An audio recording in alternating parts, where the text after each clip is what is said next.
Welcome to the Pardes channel. Today we explain Prophets Judges chapter 11 in a clear and simple way, step by step. We're looking at one of the most captivating, complex, and honestly, ultimately tragic narratives in the entire Hebrew Bible. It's the story of Jephthah. This is a guy who literally starts out as a total outcast, rises up to become a national savior, and then, in a single moment, makes a decision that permanently devastates his family. Now, just to set the stage before we really dig into the text, we need to establish exactly where we are in history. We are in the era long before Israel had kings. It's a time when local leaders, we call them judges, would rise up to save the people during these moments of extreme crisis. And as we open chapter 11, we are jumping right into the middle of a massive crisis. There is an active, aggressive military threat from the Ammonites. So let's dive into this text and see exactly how this whole situation unfolds. Here's our roadmap for this explainer. We're going to start with the outcast warrior, followed by his rise to leadership, and then his diplomacy with Ammon. After that, we'll examine the rash vow, leading into a tragic homecoming, and finally, we'll wrap up with some really important practical life lessons. Section 1. The Outcast Warrior, from Rejection to Rebellion. Okay, so to truly understand the gravity of everything that happens in this chapter, we first have to understand the man at the very center of it. Verses 1 through 3 introduce this incredibly stark contrast regarding our protagonist. Verse 1 tells us, Jephthah the Gileadite was a mighty warrior. His father was Gilead, his mother was a prostitute. Now the Hebrew name for Jephthah is Jephthah, which literally translates to he opens or he frees. And that's actually a huge hint that his future role as a savior. But his beginnings? Well, they are far from glorious. You see, his father's legitimate wife also had sons. And when those half-brothers grew up, they completely drove Jephthah away. They essentially told him point blank, look, you are not getting any inheritance in our family because you are the son of another woman. It's brutal. So, feeling rejected, deeply humiliated, and officially exiled, Jephthah flees. He settles in a region called Tob. Now, what's really interesting here is that the Hebrew word Tob literally means good. It's quite an ironic twist, right? The outcast finally finds his footing in the good land. But he doesn't just quietly fade into obscurity out there. The text says a group of adventurers, which essentially means these tough, landless, rough-around-the-edges men, gathered around him and followed him. So out there in the wilderness, he basically becomes a warlord. He builds his own independent, formidable band of fighters. Section 2. Rise to leadership. A desperate plea. We move now to verses 4 through 6, and this is where a national crisis forces a massive, dramatic shift in Jephthah's fortunes.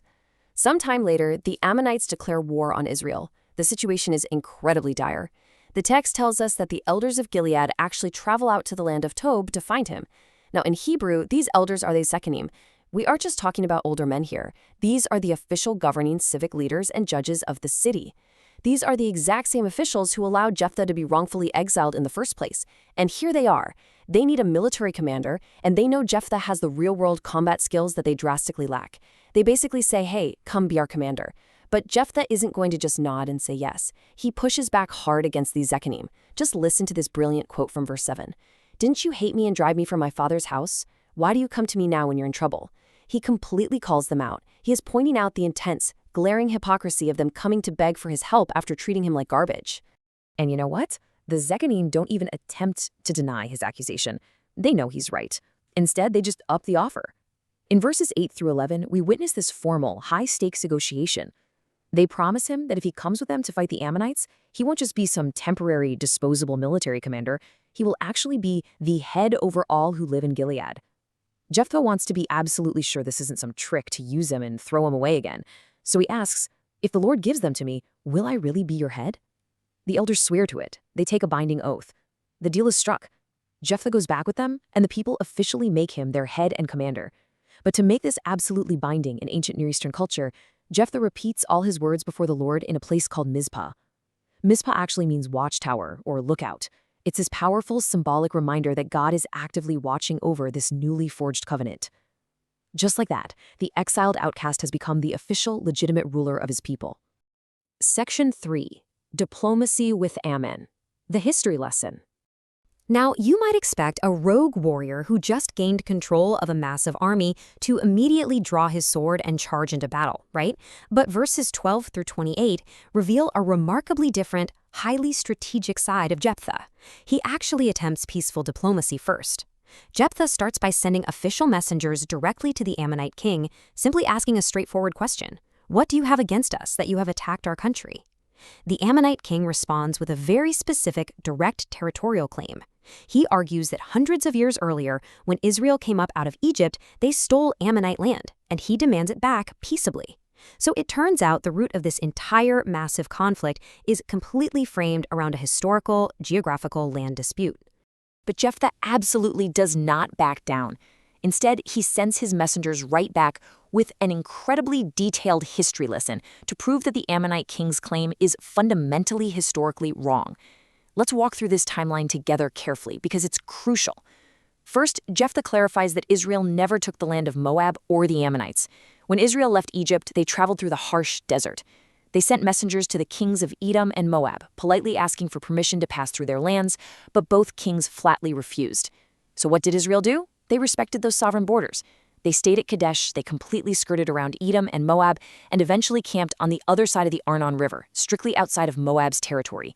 Then Israel respectfully asked Sihon, the king of the Amorites, to pass through his land. But Sihon didn't just say no, he actually mustered his entire army and actively, aggressively attacked Israel. In response to this unprovoked attack, the Lord gave Israel the victory over Sihon, and Israel took over the Amorite land. The crucial, undeniable point Jephthah is making here is this. Israel conquered the land from the Amorites in a defensive war, not from the Ammonites. Then, Jephthah delivers this absolutely brilliant theological and logical argument. It shows he is deeply fluent in the regional geopolitics of the time. He essentially tells the king, "The Lord, the God of Israel, drove the Amorites out. What right do you have to just swoop in and take it?"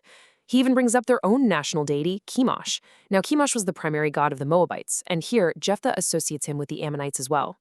Jephthah boldly challenges the king, "Will you not take what your god, Chemosh, gives you? Likewise, whatever the Lord our God has given us, we will possess." It's a solid, logical argument. And then he backs up this theology with a hard, practical fact. He says, look, Israel has lived in these specific towns peacefully for 300 years. He asks bluntly, if the land truly belonged to Ammon all along, why didn't your ancestors try to take it back during those entire 3 centuries? Why is it suddenly a problem today?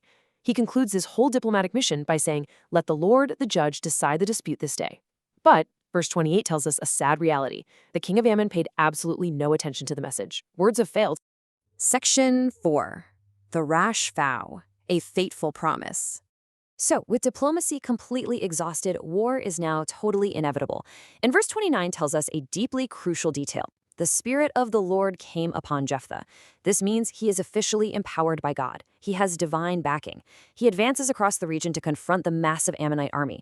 But right here, as he prepares for this defining battle, Jephthah does something staggering. He makes a vow to God. In verses 30 and 31, he says, if you give the Ammonites into my hands, whatever comes out of the door of my house to meet me when I return in triumph from the Ammonites will be the Lord's, and I will sacrifice it as a burnt offering.